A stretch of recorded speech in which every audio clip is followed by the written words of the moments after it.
que des camarades, hommes et femmes, ne baissent pas la tête. Nous devons amplifier ce mouvement. How dare you continue to look away? Vous avez vraiment voyagé dans la malle? On va parler d'Emmanuel Macron. Puisqu'il a fait une conférence de presse hier soir. On ouvre les articles. On ouvre tout ça. Je propose de commencer par un petit extrait vidéo puisque Patrick Cohen a fait une chronique sur cette conférence de presse. Et regardez ce qu'il a dit. Il était pas très jouasse, hein, Patrick Cohen. Il fait des bonnes chroniques, Patrick Cohen, hein, souvent. On va mettre ça plus fort. Et il était pas très content.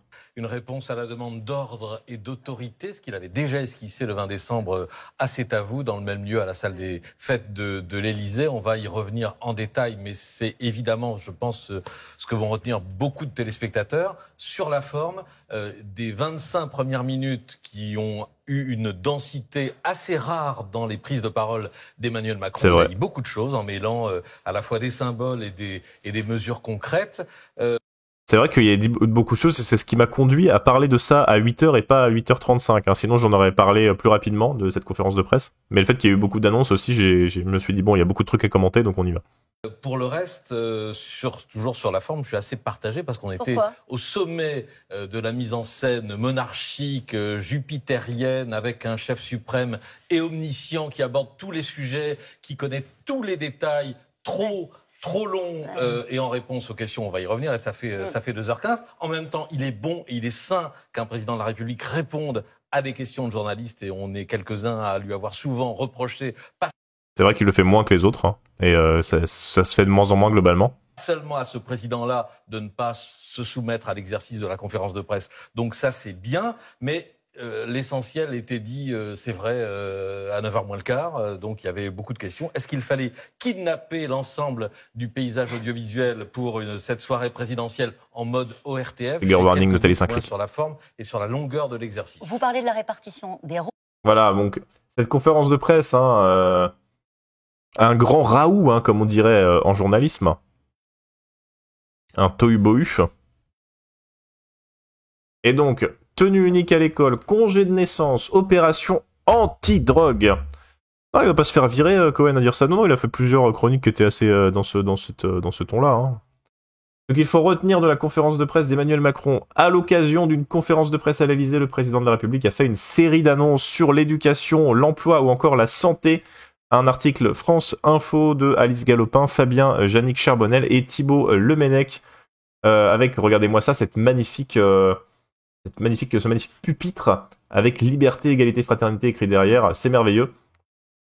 Alors attention, je préviens, il va y avoir des imitations d'Emmanuel Macron. Il va y en avoir, je vous préviens, ça peut arriver très vite. Rendre la France plus forte et plus juste. C'est ça le combat des prochaines années. Il est là le combat.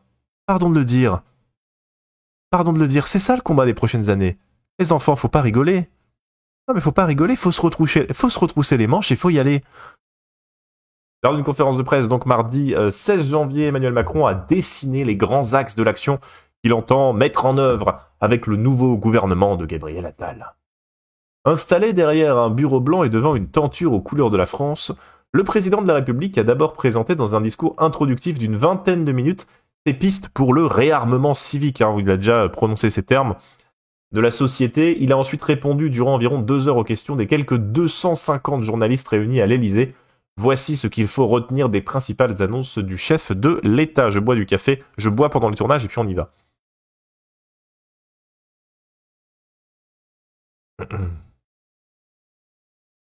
Une refonte de l'instruction civique. Alors déjà, ils disent instruction civique au lieu de dire éducation nationale. C'est un truc historiquement, instruction civique. Bon, le terme instruction civique date. Je sais pas qui c'est qui avait changé éducation civique pour instruction civique. Mais la différence entre instruction et éducation, c'était un petit peu un conflit politique à un moment. C'était sous Sarkozy, voilà, ça m'étonne pas. Donc la question d'instruction, c'est aussi quelque chose de politique. Bon bref, c'est pas le sujet. Une refonte de l'instruction civique et un travail sur l'usage des écrans par les enfants. Sur l'éducation, Emmanuel Macron a promis une instruction civique refondée avec un volume horaire doublé. 1 heure par semaine dès la 5e avec en appui les textes fondateurs de la nation. Interrogé par un journaliste sur ce sujet, il s'est dit totalement favorable à ce qu'on apprenne la Marseillaise en primaire. Mais moi, je suis favorable à ce qu'on apprenne... Attendez. Mais moi, je veux qu'on apprenne la Marseillaise en primaire. Moi, je suis favorable. Écoutez, on ne peut pas ne pas apprendre la Marseillaise. Cette chanson qui nous ramène aux heures de l'histoire. La France était patriote. On regarde cette Marseillaise. Ça dépend des couplets, bien sûr. Les programmes actuels prévoient déjà la possibilité pour les enseignants de commencer à chanter quelques couplets de l'hymne national à partir du CE2. Vous êtes autorisé, bien sûr, à chanter quelques couplets. Par ailleurs, le théâtre deviendra un passage obligatoire au collège dès la rentrée prochaine. Je n'ai rien à dire sur ça.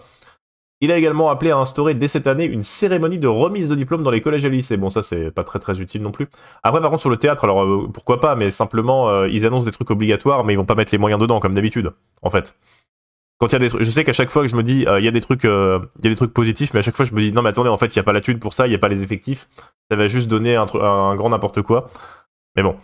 Une généralisation de l'uniforme envisagée en 2026 après une expérimentation. Alors ça, par exemple, dans le cas de mesures dont on n'a rien à taper, c'est un très bon exemple. Le chef de l'État a confirmé le lancement d'une expérimentation de la tenue unique déjà évoquée par Gabriel Attal dans une centaine d'établissements, tous volontaires. Certains l'imposeront dès l'année scolaire en cours. La tenue unique efface les inégalités entre familles et crée les conditions du respect. Elle sera expérimentée dans 100 établissements dès cette année. Si les résultats sont concluants, nous la généraliserons en 2026. Elle efface les inégalités carrément. Hein. Il résout les inégalités, les sociologues le détestent. Bien sûr que non, hein. Il y a d'autres pays où il y a des uniformes, mais les inégalités n'ont pas disparu. Emmanuel Macron, qui reconnaît que le sujet est créateur de débat, affirme que l'expérimentation sera évaluée et que l'uniforme pourra être généralisé en 2026 si les résultats sont concluants. Moi, je me rappelle quand j'étais au collège, chaque année, il y avait la rumeur qu'ils allaient remettre l'uniforme à l'école. Eh bien, enfin, la rumeur devient une réalité. Bon, ça sert à rien, hein, pour le coup. Ça va juste coûter de l'argent pour pas grand-chose. Et puis, ça fait vraiment vieille France. Une accélération des opérations anti-drogue. Ah, voilà, l'ordre constitue le deuxième thème abordé par Emmanuel Macron. Lors de son propos liminaire, nous tiendrons cette ligne de fermeté républicaine, a-t-il résumé. Le chef de l'État a promis l'accélération du rythme des opérations place nette contre le trafic de drogue, avec 10 opérations de ce type conduites chaque semaine. Bon, l'inverse d'une politique moderne sur la drogue, hein, c'est vraiment l'ordre. Alors le Macron de 2017 qui était là, oui, alors la modernité, les drogues... Alors il parlait pas de légalisation non plus, mais disons qu'il était pas du tout dans un discours martial sur la question des drogues. Là, c'est vraiment genre on va envoyer des flics toutes les semaines pour faire des opérations, c'est super. Ça va pas vraiment changer grand chose au problème de santé publique que représente la consommation de drogue, ni au problème de sécurité que représente le fait que le commerce de la drogue soit illégal. Mais bon.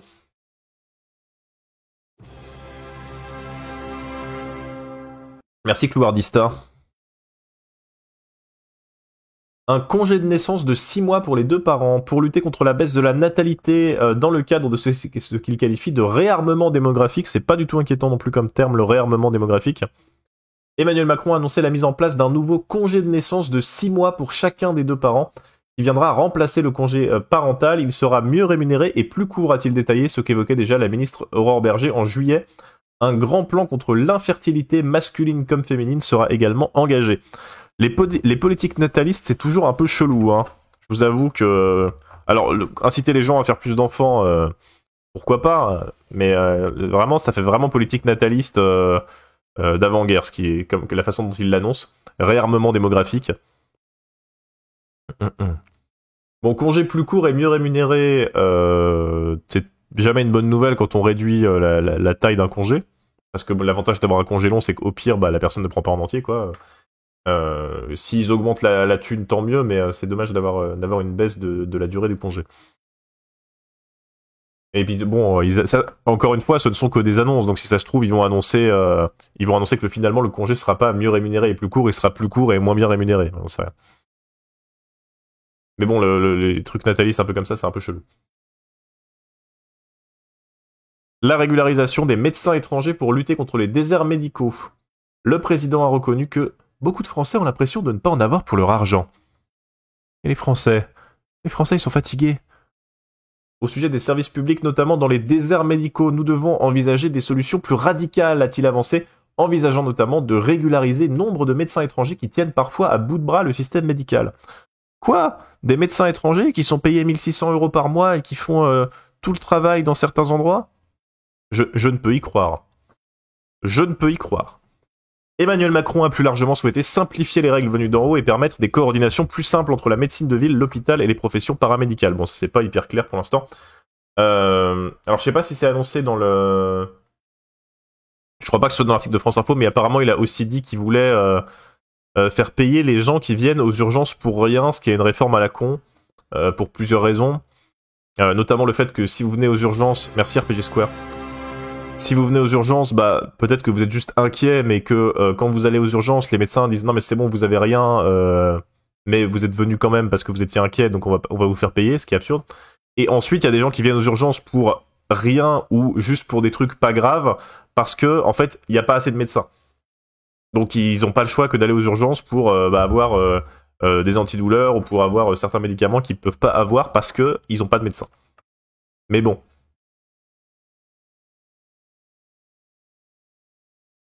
Il dit qu'on en a pour notre argent, après il dit qu'on doit payer les urgences, mais oui.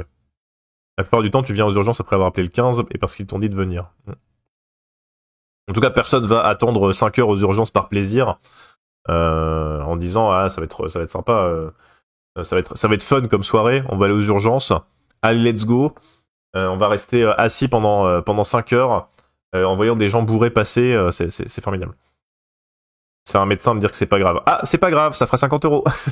Ouais, c'est comme ça. Et il a défendu aussi, Macron, un doublement des franchises médicales de 50 centimes à 1 € par boîte, jugeant que cette hausse du reste à charge serait une bonne mesure et encouragerait une responsabilisation des assurés sociaux. Alors, il y a un problème dans ce que tu viens de dire, mon petit Manu Max.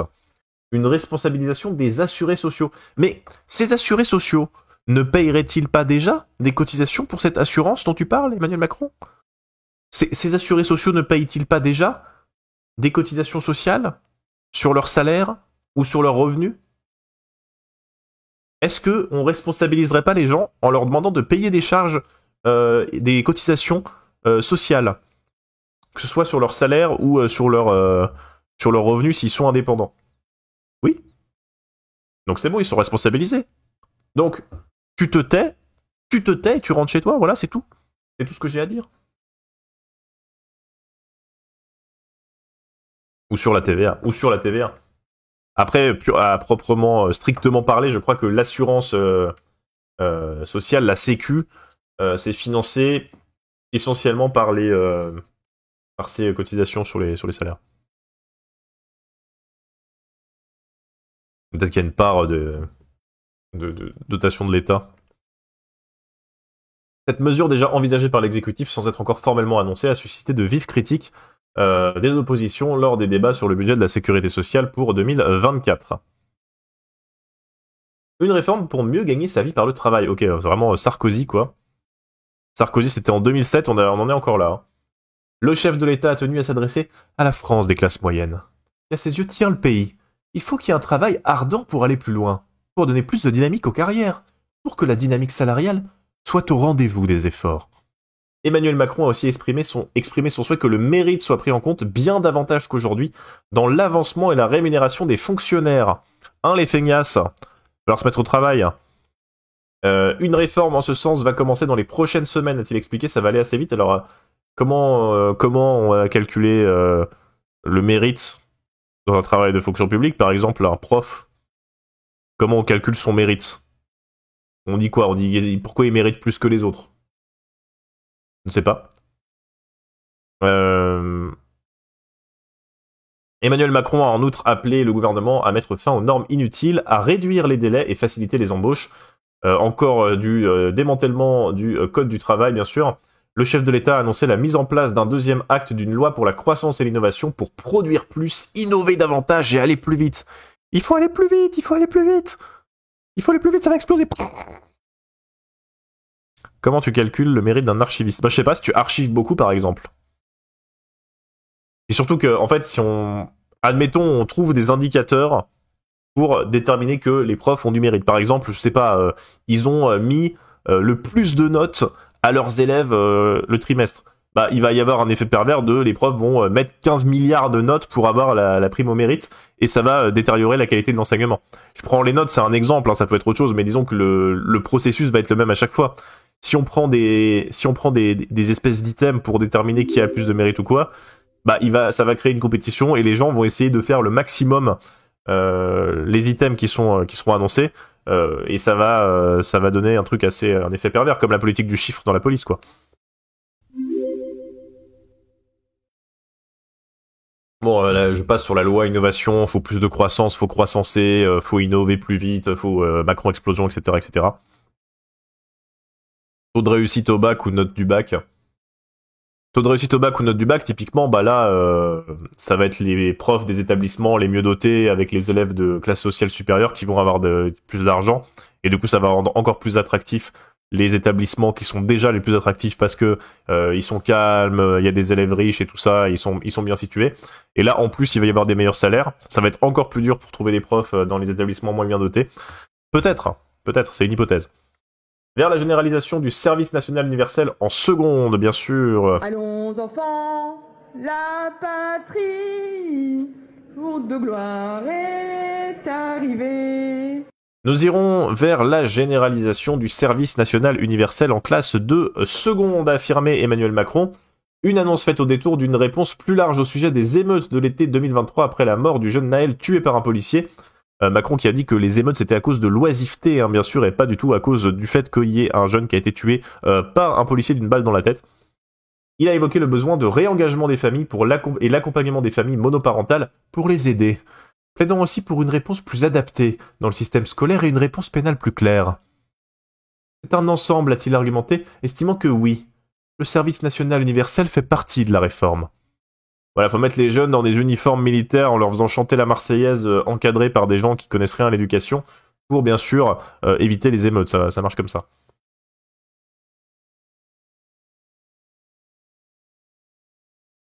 Il faut du café, hein. Il faut du café pour digérer cette conférence de presse, hein. La première... Ah, l'écologie, voilà. L'écologie, attention. Parce que c'était quand même le quinquennat de l'écologie, il nous avait dit, hein, si vous vous souvenez. La grande cause du quinquennat. Le quinquennat d'avant, c'était les violences faites aux femmes. Donc là, ça c'est réglé, c'est bon. Il n'y a plus de problème. Maintenant, c'est l'écologie. Donc là, normalement, d'ici 3 ans, il n'y a plus de problème d'écologie. C'est comme ça que ça se passe. Emmanuel Macron a promis une écologie de justice et de souveraineté. Nous allons aider les agriculteurs, mais aussi accompagner les Français en investissant dans les transports publics. Mais il faut investir dans les transports publics. Mais écoutez, vous me dites que les transports publics, c'est pas important. Moi, une fois, en 2004, j'ai pris le bus. Et ben, c'était une très belle expérience.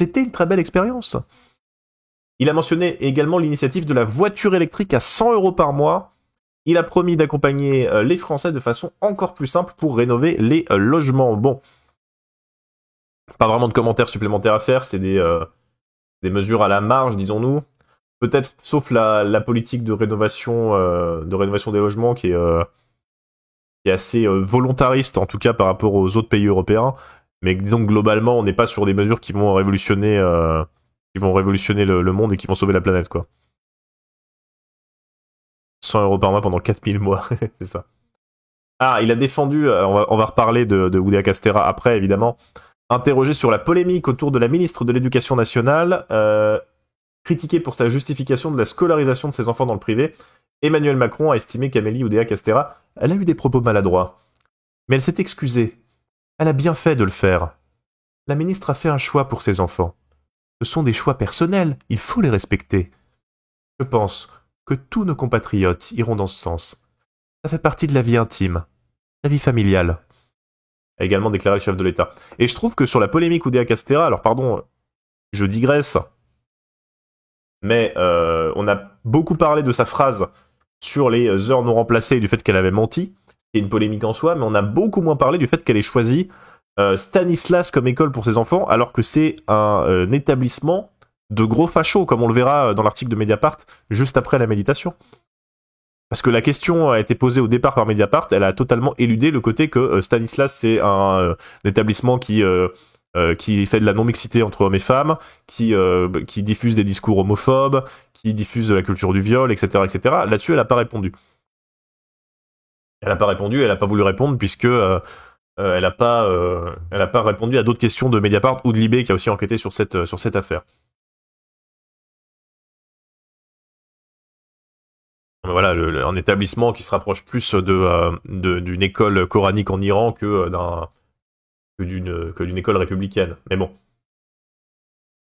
Un hommage aux victimes françaises de l'attaque du Hamas en Israël. Il a confirmé l'organisation d'une cérémonie d'hommage aux victimes françaises des attentats du 7 octobre en Israël, le 7 février prochain, au monument pour les victimes du terrorisme situé sur l'esplanade des Invalides à Paris.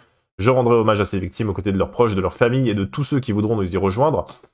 Le chef de l'État a rappelé que la France avait perdu 41 de ses enfants dans ces attaques et qu'elle avait encore 3 otages français dans la bande de Gaza. Nous nous battons pied à pied avec les autorités israéliennes, avec le Qatar qui a un rôle décisif en la matière, avec plusieurs autres collègues pour les libérer. On parlait de la négociation avec le Qatar pour de l'aide humanitaire à Gaza et des médicaments pour les otages tout à l'heure. Ça, c'est autre chose. Et donc, il reste 4 minutes. Est-ce qu'on peut faire le tour des réactions en 4 minutes peut-être ? Les victimes françaises à Gaza. Je sais pas combien il y a eu de victimes françaises à Gaza, c'est une bonne question. 2 enfants français sont morts à Gaza.